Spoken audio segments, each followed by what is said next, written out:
मैं हूं उबैद कुरैशी। आप देख रहे हैं खबरनामा टीवी। लुई भेर में एमएनए राजा खुर्रम नवाज के जलसा में शिरकत के लिए गुलबर्ग ग्रीन आई ब्लॉक से पीटीआई की रैली हाजी अरशद ऑफ दरवाला के ज़ेर एहतमाम, चौधरी ज़ुबैर की ज़ेर क़यादत और चौधरी अली अहमद किंग ऑफ पाकिस्तान की सरपरस्ती में निकाली गई।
रैली लुई भेर में जलसा गाह पहुंचकर इख्तिताम पजीर हुई।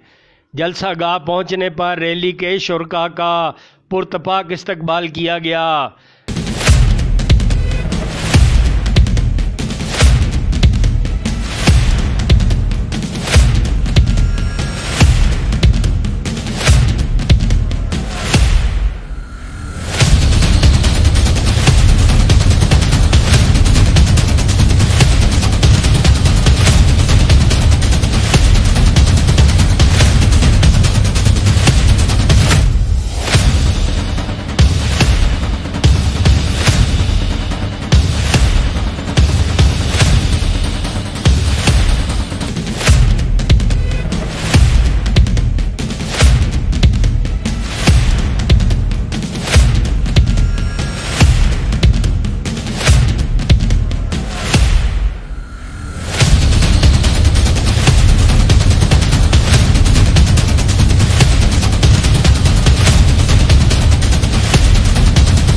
रैली में चौधरी मंसूर पखड़ाल, मेंबर आसफ, चौधरी अली अक्सर चट्ठा, चौधरी एहसान अख्तर चट्ठा, चौधरी मुनीर चट्ठा, चौधरी सदीक चट्ठा, चौधरी अंसर चट्ठा, चौधरी नासर विक्की, चौधरी जुल्फ़कार, चौधरी अंजुम अज़ीज़, चौधरी नजम अज़ीज़, शमस चट्ठा, शाहजेब, शान चट्ठा, नईम चट्ठा, इब्राहिम चट्ठा, महर चट्ठा, हमाद चट्ठा, ज़रखान चट्ठा, कमर चट्ठा, बाबर हुसैन, राजा मसूद, हाफज चौधरी गुलफराज पखड़ाल, अमीन चट्ठा, रशीद चट्ठा, रफाकत चट्ठा, काला चट्ठा, यासर चट्ठा, गुलाम हुसैन चट्ठा, सफदर चट्ठा, सूफ़ी अदरीस, नवीद चट्ठा, राजा नवीद, मोहम्मद ज़मीर, मसूद अख्तर, सखावत हुसैन समेत सैकड़ों दोस्तों और अहबाब ने शिरकत की।